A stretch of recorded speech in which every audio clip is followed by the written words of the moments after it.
আল্লাহর নবী মুসা আলাইহিস সালাতু সালাম আল্লাহর কাছে দোয়া করলেন, আয় রব্বি কারীম, আল্লাহ আপনার দয়ার বিক্রি আমি, আপনি আমার উপর দয়া করবেন, এই জন্য আমি আপনার মুখাপেক্ষী, আপনার মুহতাজ। দুই মেয়ে বাবার সামনে পুরো ঘটনা খুলে বললেন, আব্বা জান, একজন আগন্তুক যুবক আমাদেরকে আমাদের ছাগলগুলোকে পানি পান করানোর ব্যবস্থা করে দিয়েছেন, সহযোগিতা করেছেন। এইবার শুআয়ব আলাইহিস সালাতু ওয়াস সালাম বলেন, ওই যুবককে কি তোমরা চিনতে পেরেছো? দুজন মেয়ে বলেন, আব্বা জান না, যুবককে চিনতে পারি নাই। শুআয়ব আলাইহিস সালাতু ওয়াস সালাম বলেন, মনে হয় যুবক মুসাফির, আগন্তুক মুসাফির মানুষ, ইবনুস সাবিল, মুসাফির মানুষ আমাদের দেশে এসেছেন, এখানে কেউ চিনে না, বাড়িতেও যায় নাই, স্পটেই রয়ে গেছে, গাছের মধ্যে হেলান দিয়ে বসে আছি। যাও তোমরা দুজন ওই যুবককে আমাদের বাড়িতে দাওয়াত দিয়ে আসো। সুবহানাল্লাহ। দুজনের একজন আসলেন, বড় লজ্জাবনত হয়ে আসলেন, আর এসে দাওয়াত দিলেন, এরে মুসাফির, আমাদের আব্বা জান আপনাকে দাওয়াত করেছেন আমাদের বাড়িতে যাওয়ার জন্য। সাইয়্যিদুনা মুসা কালিমুল্লাহ আলাইহিস সালাতু ওয়াস সালাম উনি বললেন, চলো, আমি তো অপেক্ষায় আছি, কেউ আমাকে দাওয়াত করবে আর তার বাড়িতে নিয়ে যাবে। সুবহানাল্লাহ। দেরি করার তো কোনো প্রশ্নই আসে না। আমি তো চেয়েছিলাম এক একটা বাড়ির ব্যবস্থা হবে, থাকা খাওয়ার ব্যবস্থা হবে, আমি তো ওই নিয়ামতের দিকে চেয়ে আছি। আল্লাহ তাআলা আমার ডাক কবুল করেছেন, এই জন্য দেরি করতে নাই। চলো, এখনই চলো, তোমাদের বাড়িতে আমি দাওয়াত কবুল করলাম। সুবহানাল্লাহ। দাওয়াত কবুল হয়েছে, সফরও শুরু হয়েছে। এখন রাবার তো আগে আগে মেয়ে পথ দেখাবেন, মেয়ে ওনার বাড়ি চিনেন, উনি তো বাড়ি চিনেন না। রাবার আগে আগে তাকেন, এবার রাবার আগে আগে মেয়ে, উনি যখন হাঁটেন পায়ের পাজামাটা একটু এদিক সেদিক হয়ে যায়, মুসা আলাইহিস সালাতু ওয়াস সালামের নজর পড়ে যায়, চোখ পড়ে যায়। আল্লাহর হাবিব মুসা কালিমুল্লাহ আলাইহিস সালাতু ওয়াস সালাম মেয়েকে বলেন, তুমি সামনে চলো না, তুমি পিছনে চলে আসো, আমি সামনেই থাকি। বাড়িতে যাওয়ার আগে তুমি বলে দিমা ওইটা আমাদের বাড়ি। দেখেন নাই, আমাদের সমাজেও অনেক আল্লাহর ওলি, অনেক আল্লাহর বান্দারা আছেন, নিজের বাড়িতে দাওয়াত দিয়ে নিয়ে যান, কিন্তু সামনে চলেন না, পিছনে পিছনে আঠেন। সম্মান, এটাও একটা সম্মান, সামনে আটলেও অসুবিধা নাই। আপনি রাহবারির আল্লাহ তাআলা মর্যাদা আপনাকে দান করেছেন। সুবহানাল্লাহ। তা আপনি সামনে আটলেও অসুবিধা নাই। এইবার মুসা কালিমুল্লাহ আলাইহিস সালাতু ওয়াস সালাম বলেন, তুমি পিছনে চলে আসো, পিছন থেকে তুমি আমাকে রাহবারি করবা, তোমাদের বাড়ি কোথায়? বাড়িতে চলে গেলেন, শুআয়ব আলাইহিস সালাতু ওয়াস সালামের সঙ্গে কথাবার্তা হলো। দুইজন নবী, একজন মুসা আর একজন শুআয়ব আলাইহিস সালাতু ওয়াস সালাম। এখনো মুসা আলাইহিস সালাতু ওয়াস সালাম নবুয়ত প্রাপ্ত হওয়ার ব্যাপারে এখন পর্যন্ত মুসা কালিমুল্লাহ আলাইহিস সালাতু ওয়াস সালামের কাছে আল্লাহ পরওয়ারদিগার আলমের পক্ষ থেকে স্পষ্টভাবে নবুয়ত এখনো প্রদান করা হয় নাই। কিন্তু নবী যে হবেন ওই কথাটা উনি ভালো করেই জানেন। আল্লাহর পক্ষ থেকে অনেক ইশারা উনি পেয়ে গেছেন। মুসা আলাইহিস সালাতু ওয়াস সালামের সঙ্গে শুআয়ব আলাইহিস সালাতু ওয়াস সালামের কথাবার্তা হলো। নিজের দেশ থেকে কেন এসেছেন সেই কথাটাও তুলে ধরেছেন কথাবার্তার একটা ফাঁকে। এবার দুই মেয়ের একজন বলে, আব্বা জান, মুসাকে আমাদের ঘরে আপনি কাজে রাখতে পারেন। জোরে বলেন সুবহানাল্লাহ। নবী মুসা এবার কাজ করবেন শুআয়ব আলাইহিস সালাতু ওয়াস সালামের ঘরে। এবার মেয়ে কারণ দর্শালেন, কেন আপনি কাজে রাখতে পারেন, কেন মুসার মধ্যে এমন দুইটা গুণ আছে, ওই দুই গুণে আপনি তাকে কাজে রাখতে পারেন। যদি কোনো মানুষকে আপনি কাজে রাখেন, দুইটা গুণ আপনার জন্য দেখতে হবে। এক নম্বর গুণ হলো, যে কাজের জন্য আপনি তাকে কাজে রাখতে চান, কর্মচারী রাখতে চান, নিয়োগ দিতে চান, ওই কাজ করার মতো যোগ্যতা আছে কিনা। দুই নম্বর যে গুণটা দেখতে হয়, ওই গুণের নাম হলো আমানতদারির গুণ। সুবহানাল্লাহ। কোন গুণ? কেউ যোগ্যতা সম্পন্ন কিন্তু আমানতদারি নাই, আপনি তাকে দিয়ে উপকৃত হতে পারবেন না, বেনিফিটেড হতে পারবেন না। কেন? যোগ্যতা আছে, আমানতদারি নাই। এই দুনিয়াতে যত দুর্নীতি হয়, যোগ্যতার অভাবে হয় না, শুধু দুর্নীতির হয়, আমানতদারির অভাবে। ঠিক কিনা? কিসের অভাবে? আমানতদারির অভাবে। দেখেন না, এক কলমের কোছায় হাজার হাজার কোটি টাকার দুর্নীতি করে ফেলে, এটা কি যোগ্যতার অভাবে? কিসের অভাব বলেন? আমানতদারির অভাব। আমানতদারি নাই, খেয়ানতদার। এই জন্য এত বড় বড় দুর্নীতি এরা করে ফেলে, আমানতদারি না থাকার কারণে। যোগ্যতার প্রশ্ন তো কোনো ধরনের ঘাটতি নাই এদের মধ্যে, কিন্তু কোনটা নাই? এই জন্য কোনো দায়িত্বশীল নিয়োগ দিতে হলে আমানতদারি আছে কিনা তা দেখতে হয়। এক মেয়ে বলে, আব্বাজান আপনি তাকে আমাদের ঘরে কাজে রাখতে পারেন কেন? কাজের লোকের জন্য দুইটা গুণ দরকার। প্রথম নম্বর গুণ হলো শক্তিশালী হতে হবে, যে কাজের জন্য রাখবেন কাজের যোগ্যতা থাকতে হবে। দুই নম্বর গুণ হলো আমানতদার হতে হবে। ইয়া আবাতিস্তাজির ইন্না খায়রা মান ইস্তাজারতাল কাওয়িয়ুল আমিন। আব্বাজান তাকে কাজে রাখেন কেন? যাকে আপনি কাজে রাখবেন ওই কাজের জন্য শক্তিশালী হওয়া দরকার। শক্তিও মুসার আছে, আমানতদারিও মুসার আছে, এই জন্য তাকে কাজে রাখতে পারেন। ওই মেয়ে মুসা নবীর শক্তি কেমনে দেখলো? 10-12 জন মিলে যেই ডাকনাটা উঠায়, মুসা আলাইহিস সালাতু সালাম 81 ডাকনাটা উঠায় ফেলেছেন। সুবহানাল্লাহ। শক্তি আছে না নাই? আমানতদারি কেমনে বুঝলেন? যে আমি সামনে হাঁটি, এখন আমার পাজামা একটু এদিক সেদিক হয়ে যায়, পায়ের গোড়ালি একটু দেখা যায়, উনি এটাও সহ্য করেন নাই, আমাকে বলেছেন পিছনে আসার জন্য। মানে পর্দার ব্যাপারে এত সচেতন, এত আমানতদার। তো এমন ব্যক্তিকে যদি কাজে রাখেন, ইনশাআল্লাহ আমরা অবশ্যই তার থেকে উপকৃত হতে পারবো। সুবহানাল্লাহ। দুনিয়াতে সব ক্ষেত্রে এটা মনে রাখার দরকার। আপনি আমিও যে দুঃখা খাই মাঝে মধ্যে, কেন খাই? যোগ্যতার কারণে নয়, আমানতদারি না থাকার কারণে। কথা বলেন ঠিক না বেঠিক? মাঝে মধ্যে যে আমরা ধোঁকা খাই, আমাদেরকে অনেকেই দেখবেন বিপদে ফেলে যায়। এটা কিসের কারণে? মানে আমানতদারি তার মধ্যে নাই। আমরা অনেককে বিশ্বাস করি, আর বিশ্বাস করে সব কিছু তার কাছে দিয়ে দিই, কিন্তু এরপরেও দেখা যায় আমাদেরকে ধোঁকা খেতে হয়। কিসের কারণে? যার কাছে দায়িত্ব দিছি তার মধ্যে কি নাই? আমানতদারি নাই। এই জন্য আমানতদারির গুণ রাসূলুল্লাহ বলছেন, যদি তোমার মধ্যে আমানতদারির গুণ থাকে তাহলে তুমি কোন গুণ পেলে আর কোন গুণ পেলে না, আর দুনিয়ার কোন নিয়ামত পেলে আর কোন নিয়ামত পেলে না, ওইটা নিয়ে তোমার আর টেনশন করার দরকার নাই। কেন? আমানতদারি আছে মানে দুনিয়ার অমূল্য সম্পদ আল্লাহ আপনাকে দান করেছেন। সুবহানাল্লাহ বলেন। 2 নম্বর ওয়াসিদকু হাদিস। আল্লাহর নবীজি বলেন 2 নম্বর গুণ হলো সিদকু হাদিস, সত্যবাদিতা।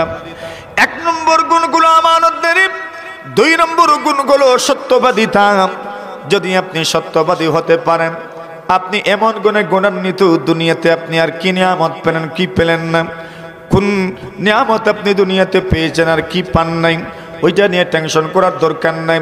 সত্যবাদিতার মতো অমূল্য গুণ যদি আপনার মধ্যে থেকে থাকে, আপনি দুনিয়াতেও ক্ষতিগ্রস্ত নয়, পরকালেও ক্ষতিগ্রস্ত নয়, দুনিয়াতেও বিজয়ী, পরকালেও বিজয়ী। জুড়ে বলেন সুবহানাল্লাহ। কি থাকলে? সত্যবাদিতা। কি থাকলে? বলেন বলেন, কি থাকলে? সত্যবাদিতা। মানে সততা যদি আপনার মধ্যে থাকে, যদি আপনি সত্যবাদী হন, তাহলে আপনি দুনিয়াতেও জিতলেন, পরকালেও আপনি জিতবেন। সুবহানাল্লাহ। কোন গুণ থাকলে? সত্যবাদিতা। এবং সত্যবাদিতার গুণ আছে আমাদের মধ্যে, বুকে হাত দিয়ে বলা যাবে এই গুণটা বড় কম আমাদের মধ্যে। সত্যবাদিতার গুণ এটা বড় কম। সততার গুণ, সততা, সত্যবাদিতা এমন এক গুণের নাম, বলছেন এই গুণে যদি আপনি গুণান্বিত হন, তো আপনি কি পেলেন আর কি পেলেন না ওইটা নিয়ে আপনার টেনশনের দরকার নাই। আপনি দুনিয়ার সবচেয়ে অমূল্য গুণ আপনি পেয়ে গেছেন, সততার গুণ। যে ব্যক্তি সত্যবাদী হয় এ হারে না, কখনো পরাজিত হয় না। সাময়িক সময়ের জন্য মনে হবে আপনি বঞ্চিত হয়েছেন, কিন্তু বাস্তবিক অর্থে আপনি বঞ্চিত হন নাই। আপনি দুনিয়াতেও সফল, আপনি পরকালেও সফল। সুবহানাল্লাহ। আল্লাহর হাবিব বলেন, আরবাউন ইযা কুন্না ফীকা ফালা আলাইক মা ফাতাকা মিনাদ দুনিয়া হিফযু আমানা ওয়া সিদকু হাদিস ওয়া হুসনু খলিকা। আল্লাহর নবী বলেন 3 নম্বর গুণ হলো উত্তম চরিত্র। আপনি যদি উত্তম চরিত্রের অধিকারী হন, উত্তম আখলাক যদি আপনার মধ্যে থাকে, আপনি দুনিয়াতে আর কি পেলেন না, ওইটা নিয়ে আপনার টেনশনের দরকার নাই, ওইটা নিয়ে আপনার মনক্ষুণ্ণ হওয়ার দরকার নাই। একজন মানুষ যদি চরিত্রবান হয়, দুনিয়ার সবচেয়ে মহামূল্যবান গুণের অধিকারী হয়ে গেল, ঠিক কিনা? চরিত্রবান যদি হন, এই শব্দ শুনতে তো মজা লাগে, চরিত্রবান, কিন্তু চরিত্রবান হওয়া এটা আমাদের যেরকম চেষ্টা করার দরকার ছিল ওই সময় ওই রকম চেষ্টা আমাদের মধ্যে নেই। চরিত্রবান হওয়া, চরিত্র কাকে বলে? সুন্দর চরিত্র, নেক চরিত্র। এটা বই পুস্তকের মধ্যে কত সুন্দর লাগে, পড়িও আমরা, বলিও আমরা, কিন্তু চরিত্রবান কেউ এত সহজে হতে চায় না। চরিত্রবান হওয়া মানে কি? আমার কথাবার্তা সুন্দর, কথাবার্তার মাধ্যমে আমি কাউকে কষ্ট দেই না। আমার চলাফেরা সুন্দর, চলাফেরার মাধ্যমে আমি কাউকে কষ্ট দেই না। আমি বিনয়ী, আমি অহংকার করে কাউকে কষ্ট দেই না। অহমিকার কারণে কেউ আমার থেকে কষ্ট পায় না, আমার দাম্ভিকতার কারণে কেউ আমার থেকে কষ্ট পেল না। এটার নাম চরিত্রবান হওয়া। আচ্ছা বলেন তো, এইরকম চরিত্রবান আমরা কতজন আছি? রাসূল বলছেন হুসনু খালিকা, চরিত্রবান চরিত্র যদি সুন্দর থাকে তো আপনি মহামূল্যবান গুণের অধিকারী। আর চরিত্র যদি সুন্দর না হয় তা আপনাকে দেখতে সুন্দর, চেহারাও মাশাআল্লাহ সুন্দর, লেবাসও মাশাআল্লাহ সুন্দর, কিন্তু কি নাই? চরিত্র সুন্দর না মানে আত্মার দিক থেকে আপনি পচা গলা, দুর্গন্ধময়। চরিত্র যদি সুন্দর না হয়, লেবাস দিয়ে কিছু হবে না। যদি কথাবার্তা সুন্দর না হয়, লেবাস দিয়ে কিছু হবে না। যদি কথা সুন্দর না হয়, তাহলে তোমার লেবাস দিয়ে কি হবে? তোমার অন্তর পচা, তোমার অন্তর দুর্গন্ধময়। ঠিক নেই? আর কথা বুঝছেন না বুঝেন নাই? যদি চরিত্র সুন্দর না, যদি মানুষকে মহব্বত করতে পারেন না, যদি মানুষকে রেসপেক্ট করতে পারেন না, যদি মানুষকে আপনি মানুষ বলতে পারেন না, যদি আপনার ছোটকে মহব্বত করতে পারেন না, যদি একজন গুণী মানুষকে তার গুণের কদর করতে পারেন না, যদি আপনার চেয়ে গুণে কম মানুষকে আপনি তাকে ইতিবাচক দৃষ্টিতে দেখতে পারেন না, তো আপনি সুরতে তো মানুষ, কিন্তু অন্তরের দৃষ্টিতে আপনি মানুষই নয়। কথা বুঝাইতে পারছি না? বুঝেন নাই? দেখবেন এত বড় একটা ছেলে, তার কথাবার্তা যদি আপনি শুনেন তো মনে হবে সে এই দুনিয়ার সব জানতা, সব কিছু মনে হয় সে জানে। আর যদি আরেকটু বেশি বয়স, 15 বছর হয়ে গেল তো মাশাআল্লাহ, এখন তার কাছে মনে হয় পুরো দুনিয়াই আমার নখদর্পণে হাতের মুঠো। এখন সে নিজের বাবাকেই পাত্তা দেয় না, মাকেও পাত্তা দেয় না, বড় ভাইকেও পাত্তা দেয় না, সমাজের আরো যত গুণী আছে এদেরকেও পাত্তা দেয় না। ফেসবুকে যখন লিখবে তখন মনে হবে তার চেয়ে জ্ঞানী মানুষ এই দুনিয়াতে আর কেউ নেই। আসেনি এমন জ্ঞানী গুণী মানুষ? 15 বছর জ্ঞানী, 14 বছর বুদ্ধিজীবী, এমনও আছে। এর মানে কি তার মধ্যে চরিত্র নাই? বড়দের সাথে কেমন বিহেভ হওয়া দরকার এটা সে বুঝে না। বড়দের সাথে আমার চরিত্র কেমন হওয়া দরকার, আমার আচরণ কেমন হওয়া দরকার, আমার উঠা বসা কেমন হওয়া দরকার, আমার কথাবার্তা কেমনে বলার দরকার, ওইটাও সে জানলো না, তো জীবনটা খাটাইলো কই সে? বুঝাইতে পারছি না আমি কথাগুলো আপনাদেরকে? বুঝছেন আমার কথা? রাসূল ওইটাই বলছে, যদি চরিত্রবান হইতে পারো, সুন্দর চরিত্র যদি তাকে নেক চরিত্রবান যদি হতে পারো, তো দুনিয়াতে কি পাইলা আর কি পাইলা না, কোন বিল্ডিং এর মালিক হইলে না তো কি হইল, গাড়ির মালিক হইলে না তো কি হইল, বাড়ির মালিক হইলেন না তো কি হইল, চরিত্র তো আছে। বলছেন দুনিয়ার সবচেয়ে মহামূল্যবান গুণের অধিকারী হয়ে গেছেন। সুবহানাল্লাহ। আপনার চরিত্র যদি সুন্দর হয়, আপনার চরিত্রই আপনাকে দুনিয়াতে জিতাবে। আপনার চরিত্র আপনাকে হারতে দিবে না। চরিত্রবান হারে না। যে ছোট্ট ছেলে বয়স মনে করেন 10, 12, 11, 13, 14, 15, 16, তার চরিত্র সুন্দর, কথাবার্তা সুন্দর, যখন কথা বলে নম্রতার সাথে বলে, ভদ্রতার সাথে বলে, মাথা নিচু করে কথা বলে, এই ছেলেটাকে কে মহব্বত করবে না বলেন?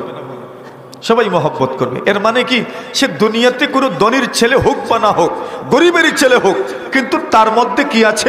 নম্রতা আছে, ভদ্রতা আছে, সৌজন্যতা আছে, সে সবার প্রিয় পাত্র। আর তার বাবার ধন সম্পদের অভাব নেই, তার বাবা বড় নেতাও বটে, আর তার কাছে চরিত্র নাই, কথাবার্তার সুন্দর নয়, সৌজন্যতা নাই, ভদ্রতা নাই, তাকে কে ভালোবাসবে? বরং তাকে দিক দিবে, থুক দিবে। আপনারা বুঝছেন নি আমার কথা? তিতা তিতা কথা, ওই তিতা কথাটাই ওয়াজ করছি আমি আজকে। একজন মানুষ মানুষ হয় কিভাবে, আদর্শ মানুষ কিভাবে হয়? আদর্শ মানুষ হতে হলে প্রথমে আমানতদারি থাকতে হয়, দায়িত্বের প্রতি সচেতনতা থাকতে হয়। এই সমাজে আপনাকে চলতে হয়, আমাকে চলতে হয়। কত মানুষের সাথে আপনার দেখা হয়, আমার দেখা হয়।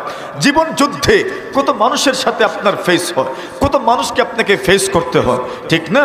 বুড়া মানুষকেও ফেস করতে হয়, জোয়ান মানুষকেও ফেস করতে হয়। দোকানদার, আপনি দেখবেন আপনার দোকান নিয়ে বসছেন, যুবকরাও আসবে, বৃদ্ধ মানুষও আসবে, আপনার চাইতে বেশি বয়স্ক মানুষ আসবে, কম বয়সের মানুষও আসবে, সমবয়সী মানুষও আসবে, সবাইকে ফেস করতে হয়। আপনি যখন একটা অটো রিক্সায় উঠবেন, রিক্সা চালক যারা, এরা কেউ আছে যুবক, কেউ আছে জোয়ান, কেউ আছে বৃদ্ধ, আছে না নাই? তো সবার সাথে আমার আচরণটা কেমন হবে? এই নৈতিকতা যদি, নীতিগত শিক্ষা যদি আমার মধ্যে না থাকে, তো আমার মধ্যে বাস্তবে কোনো চরিত্রই নেই। আমার কথাটা বুঝছেন? এই সমাজে কত বয়সের মানুষের সাথে আমাদের উঠা বসা, কোন বয়সের মানুষের সাথে আমার আচরণ কেমন হইব, এটা আমাকে জানতে হবে। এটার নামই চরিত্র। সুবহানাল্লাহ। বুঝছেন? আমার শিক্ষকের সাথে আমার আচরণ কেমন হবে, আমার এলাকার মুরব্বীর সাথে আমার আচরণ কেমন হবে, বয়সে বড় আমার ভাই, তার সাথে আমার আচরণ কেমন হবে, আমার বাবার সাথে, মায়ের সাথে আমার আচরণ কেমন হবে, আমার বড় ভাইয়ের সাথে আমার আচরণ কেমন হবে, আমার উস্তাদ, আমার মাদ্রাসার শিক্ষক, মসজিদের শিক্ষক, ইমাম সাহেব, মুয়াজ্জিন সাহেব, স্কুলের শিক্ষক, তাদের সাথে আমার আচরণ কেমন হবে।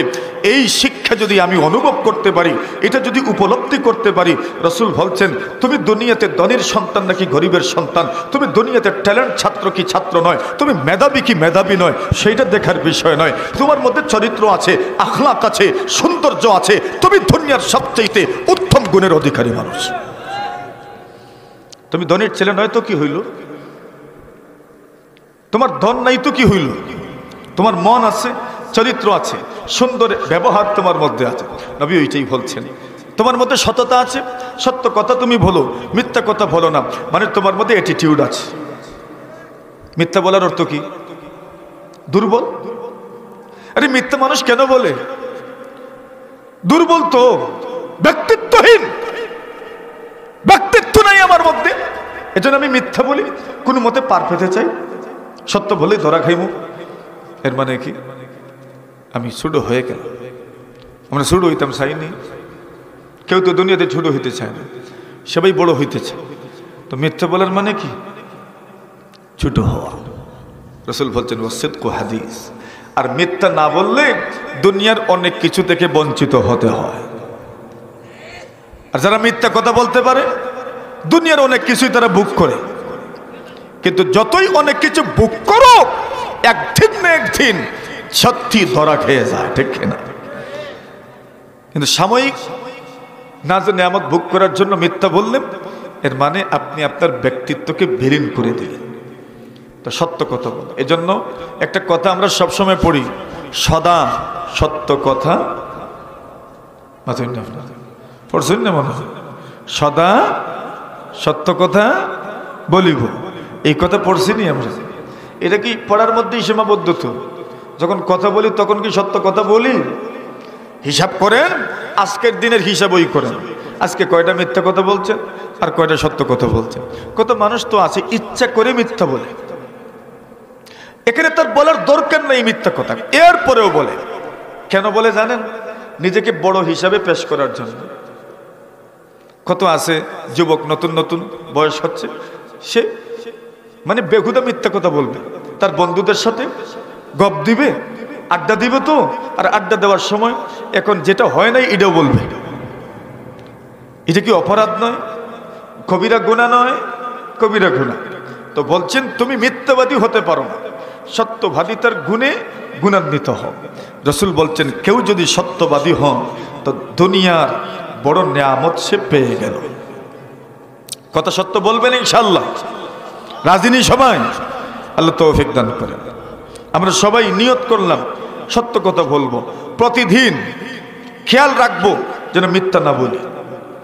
ইনশাআল্লাহ খেয়াল রাখতে হবে, কিন্তু প্রতিদিন খেয়াল রাখবো, মিথ্যা কথা বলবো। কত মিথ্যা কথা হাসির ছলে আমরা বলে ফেলি, অন্যকে হাসানোর জন্য মিথ্যা কথা বলি, বলি না? কৌতুক করি, মিথ্যা কথা বলে ফেলি, অন্যকে হাসানোর জন্য মিথ্যা বলি। আচ্ছা বলেন, অন্যকে হাসানোর জন্য মিথ্যা বলা জায়েজ? মিথ্যা বলা জায়েজ নেই, মিথ্যা বলা জায়েজ না, কিন্তু অন্যকে হাসানোর জন্য মিথ্যা বলেন নাই কোনোদিন? কত মানুষ মিলবে অন্যকে হাসানোর জন্য আমরা মিথ্যা বলেছি? বলছেন অন্যকে হাসানোর জন্য মিথ্যা বলবেন না। হ্যাঁ, হাসানোর জন্য অনেক কথা ঘুরে ফেসে বলা যায়। আল্লাহ রসুল, এক বুড়ি আসলেন, আল্লাহ রসুল বললেন, শোনো, বুড়িরা জান্নাতে যাবে না। সুবহানাল্লাহ। বুড়িরা কি জান্নাতে যাবে না? এখন তো বুড়ি মহিলা কাঁদতে কাঁদতে শেষ, বাপরে বাপ, জীবনে কত আমল করলাম জান্নাতে যাওয়ার জন্য, আর এখন বলছেন বুড়িরা কি জান্নাতে যাইতো না, বুড়া মহিলা জান্নাতে যাবে না। এখন মহিলা কাঁদতে আছেন, আল্লাহ রসুল বললেন, যাও মহিলাকে গিয়ে বলো, যারাই জান্নাতে ঢুকবে জোয়ান হইয়া ঢুকবো। মানে বুড়া হইয়া কেউ যাইতো না। এখন উনি তো মাশাআল্লাহ এত কান্না করছেন, বুড়ি মানুষ জান্নাতে যাবে না। কথা তো মিথ্যা নয়, কথা তো সত্য। উনি মনে করছেন মনে হয় আমি জান্নাতে যাইতাম না, এই কথা কইছেন রসুল। না না, রসুল বলছেন বুড়া জান্নাতে যাবে না, জান্নাতে ঢুকবার সময় কি হয়ে ঢুকবে? জোয়ান হয়ে ঢুকবে। তো এমন যদি কেউ বলে পেছায়া, ঠিক আছে, কিন্তু সত্যটাই বলছে, কিন্তু হাসানোর জন্য মিথ্যা কথা বলা কি না জায়েজ? নিয়ত হইছে নি আজকের থেকে? আর আরেক দল তো আছে আর একটু ভারী, মাশাআল্লাহ, এরা দেখবেন ব্যবসা বাণিজ্যের ক্ষেত্রে মিথ্যা বলে। মিথ্যা বলা আর ধোঁকা দেওয়া এটা মানবতা বিরোধী অপরাধ। যদি ইসলামী খেলাফত থাকতো তাহলে মানবতা বিরোধী অপরাধ এটা দমন করার জন্য আলাদা ট্রাইব্যুনাল হইতো, আর বিচার হইতো যারা মিথ্যা বলে আর ধোঁকা দেয়। ধোঁকা দেওয়া, মিথ্যা বলা মানবতা বিরোধী অপরাধ। চরিত্র না হওয়ার কারণে আক্ষেপ করেছে এমন মানুষ কয়জন খুঁজে পাওয়া যাবে? তার চরিত্র সুন্দর নয়, এই জন্য আক্ষেপ করেছেন এমন মানুষ কয়জন খুঁজে পাওয়া যাবে? কিন্তু দুনিয়াতে টাকার অভাব, আক্ষেপ করার মানুষের অভাব নেই। আমার ওইটা হইল না, এটার আক্ষেপ আছে। চরিত্র সুন্দর নয়, এই ব্যাপারে আমরা কয়জন আক্ষেপ করি? মনে করেন আমি একটা সুন্দর আচরণ করতে পারলাম না একজনের সাথে, এটার আক্ষেপ কি আমাকে খুঁড়ে খুঁড়ে খায়? এটার আক্ষেপ কি আমার মধ্যে জাগ্রত হয়? আমি কি রাত্রে চিন্তা করি যে একজন মানুষের সাথে আমার সুন্দর আচরণ করার দরকার ছিল, আমি সুন্দর আচরণ করতে পারি নাই? যদি এই চিন্তাটা আমার না আসে, তাহলে এর অর্থ দাঁড়ালো কি? এর অর্থ দাঁড়ালো আমি এখনো প্রকৃতপক্ষে মানুষ হতে পারি নাই। কথা বলেন ঠিক কিনা? এমন প্রতিনিয়ত আমরা কত মানুষের সাথে খারাপ আচরণ করছি, এটার কোনো হিসাব নেই। আমি কত মানুষকে আমার মনের অজান্তে কষ্ট দিচ্ছি, এটার আপনি হিসাব করতে পারবেন না। তো যদি আমার মনে একটু আক্ষেপ না আসে, আফসোস না আসে, তাহলে আমি দেখতে তো মানুষ, সুরতে তো মানুষ, কিন্তু বাস্তবিক অর্থে আমি মানবিক যত গুণ আছে ওই গুণ থেকে অনেকটা দূরে আমি। আল্লাহ রসুল সাল্লাল্লাহু আলাইহি ওয়াসাল্লাম বলেন, আমার আক্ষেপ কি হওয়ার দরকার? আল্লাহ রসুল বলেন, দুনিয়াতে তুমি যদি 4টি গুণে গুণান্বিত হতে পারো, তাহলে তুমি দুনিয়াতে আর কোন নিয়ামত পেলে না, ওইটা নিয়ে আর আক্ষেপের দরকার নেই। মানে এই 4টা গুণে যদি কেউ গুণান্বিত হতে পারে, তো দুনিয়াতে আল্লাহ তাআলা তাকে সব ধরনের নিয়ামত যেন দান করলেন। সুবহানাল্লাহ। কয়টা গুণ? এই 4 গুণে গুণান্বিত হবে। এই 4 গুণে যদি কোনো মানুষ গুণান্বিত হতে পারে, তো দুনিয়াতে সে গরিব নয়, সে মিসকিন নয়, সে নিঃস্ব নয়, সে সহায় সম্বলহীন নয়। এর অর্থ হলো তার মধ্যে যেন আল্লাহ তাআলা সমূহ কল্যাণ আর মঙ্গল দান করলেন। আল্লাহ রসুল বলেন, সেই গুণের 1 নম্বর গুণ হলো হিফজু আমানা, আমানতের রক্ষণকারী হওয়া, আমানতের সংরক্ষণকারী হওয়া। আজ আপনি যদি আপনার মধ্যে একটু চিন্তা করেন, তো দেখবেন আমাদের মধ্যে সবচেয়ে ঘাটতি যেটা, সেটা হলো আমানতধারীর ঘাটতি। কিসের ঘাটতি? আমানতধারীর ঘাটতি। আমানতধারী মানে দায়িত্বের ব্যাপারে অবহেলা, এটাও আমানতের খেয়ানত। আমানতদারি মানে দায়িত্বের প্রতি সচেতন হওয়া। দায়িত্বের প্রতি যদি সচেতন না হই তো এটাও আমানতের খেয়ানত। আমানতদারি বলতে সমাজের মানুষের সেবা করার যে দায়বদ্ধতা আমার মধ্যে থাকার দরকার, সেটা হলো আমানতদারি। যদি এটা না থাকে তো আমি যেন প্রকৃতপক্ষে একজন আমানতদার হতে পারলাম না। সমাজের কত মানুষের গোপন কথা আমার মধ্যে কেউ আমানত রাখবে, তার গোপন কথাকে গোপন রাখা, এটাও আমানতদারি। টোটাল কথায় রাসূল বলছেন আমানতের সংরক্ষণ করা এমন গুণ যদি আপনার মধ্যে থাকে তো আপনি দুনিয়াতে আর কি পেলেন আর কি পেলেন না ওইটা নিয়ে আপনার টেনশনের দরকার নাই। আমানতদারি আপনার মধ্যে আছে মানে আপনি দুনিয়াতে একজন স্বাবলম্বী মানুষ। সুবহানাল্লাহ। যদি অর্থবিত্ত আপনার কম থাকতে পারে কিন্তু আমানতদারি আছে, এই আমানতদারি গুণের কারণে আপনি যুগ যুগ মানুষের হৃদয়ে বেঁচে থাকবেন। এখনো মানুষ আমানতদার মানুষের প্রশংসা করে, আর যারা খেয়ানত করে এদেরকে মানুষ ধিক্কার দেয়, এদের তুচ্ছ তাচ্ছিল্য করে, এদেরকে মানুষ ভৎসনা করে, এদেরকে মানুষ গালি দেয়, বদদুয়া দেয়। ঠিক না বে ঠিক? যারা আমানতের খেয়ানত করছে এরা মানুষের দোয়া দেয় না বদদুয়া দেয়? আর যারা আমানতদারি ঠিক মতো আদায় করেছে এরা মারা গেলেও মানুষ এদের প্রশংসা যখন করে তখন বলে মাশাআল্লাহ, এই লোকটা তো আমানতদার ছিলেন। এখনো অনেক মুরব্বীদের ব্যাপারে আমরা প্রশংসা শুনি, ওনার আমানতদারির প্রশংসা। তো আমানতদারি এটা মানুষের জীবনের অত্যন্ত গুরুত্বপূর্ণ একটা গুণ। মানুষের চারিত্রিক উৎকর্ষতার প্রথম গুণ হচ্ছে কি হওয়া? বলেন বলেন বলেন, আমানতদার হওয়া। কিন্তু ওই আমানতদারির প্রশ্নে আমরা অনেকটা দুর্বল। আল্লাহ রাসূল সাল্লাল্লাহু আলাইহি ওয়াসাল্লামকে আল্লাহ জানায়া দিলেন, মুসা আলাইহিস সালাতুস সালাম যখন হিজরত করে মাদিয়ান চলে গেলেন, মাদিয়ান যাওয়ার পরে সেখানে লক্ষ্য করলেন দুইটা মেয়ে তাদের বকরিকে পানি পান করানোর জন্য দূরে দাঁড়িয়ে আছে। আর একটা কূপে, বিশাল কূপ, ওই কূপ থেকে লোকজন পানি উঠায়, আর পানি উঠায়া নিজের ছাগলগুলোকে পানি পান করায়। আর ওই দুইজন মহিলা পর্দাসীন হওয়ার কারণে ওনারা পুরুষদের ভিড়ে আসতে চান। ফলশ্রুতিতে তারা তাদের ছাগলকে পানীয় পান করাতে পারেন না। এর আগেই তারা কূপের ঢাকনাটা কূপের মধ্যে রেখে যায়, মানে কূপটা আর খোলা থাকে না। তো পরবর্তীতে ওনারা কূপের পাড়ে যে অবশিষ্ট পানি আছে ওই পানিটুকু পান করিয়েই নিজের বকরিগুলো নিয়ে, ছাগলগুলো নিয়ে বাড়িতে যান। মুসা আলাইহিস সালাতুস সালাম আসলেন। আসার পরে যখন তাদের এই অবস্থাটা দেখলেন, লোকগুলো কূপের ঢাকনাটা কূপের মধ্যে ফিট করে চলে গেছে। আল্লাহ নবী মুসা আলাইহিস সালাতুস সালাম এই দুইজনকে সহযোগিতা করলেন এবং কূপের থেকে কূপের ঢাকনাটা সরাইয়া তাদের ছাগলগুলোকে পানি পান করার ব্যবস্থা করলেন। সুবহানাল্লাহ। কথা এখানে শেষ নয়। দুই মেয়ে বাড়িতে যখন চলে গেলেন, এই দুই মেয়ের বাবা হচ্ছেন হযরত শুআইব আলাইহিস সালাতুস সালাম। উনি নবী, নবীর দুই মেয়ে। দুটো মেয়ে খুব দ্রুত বাড়িতে যাওয়ার কারণে বাবা প্রশ্ন করলেন, কি বিষয়? অন্যদিন তো তোমাদের আসতে দেরি হয়, আজকে তোমরা খুব দ্রুত চলে আসলে, কারণ কি? ওনারা পুরোটা ঘটনা খুলে বললেন। মুসা আলাইহিস সালাতুস সালাম উনিও পরদেশী মানুষ, ভিন্ন দেশ থেকে এসেছেন। এই দেশে ওনার আত্মীয় স্বজন নাই, থাকবেন কই, খাইবেন কই, একটা চিন্তা আছে না নাই? অথই না, আপনাদের মাদ্রাসায় ছাত্র বাহির থেকে আসে, থাকা খাবার চিন্তা এদের আছে না নাই? কিন্তু আপনারা তো সমাধান করেন, লজিং দেন, বোর্ডিংয়ের ব্যবস্থা করেন, যেখানে বোর্ডিং আছে বোর্ডিংয়ের ব্যবস্থা করেন, যেখানে লজিং আছে লজিংয়ের ব্যবস্থা করেন। এর মানে মেহমানদের মেহমানদারি করেন। এই রেওয়াজ আমাদের সমাজে আছে না নাই? আলহামদুলিল্লাহ বলেন। মাশাআল্লাহ। এখন মুসা আলাইহিস সালাতুস সালাম উনি তো বসে আছেন গাছের নিচে, হেলান দিয়ে এইভাবে বসছে, আর আল্লাহর কাছে দোয়া করেছেন, আল্লাহ আপনি আমার উপর কোনো অনুগ্রহ করবেন, এই জন্য আমি বসে আছি। আমি আপনার অনুগ্রহের মুখাপেক্ষী, আমি আপনার অনুগ্রহের ভিখারি, আমি আপনার অনুগ্রহের জন্য মুখিয়ে আছি।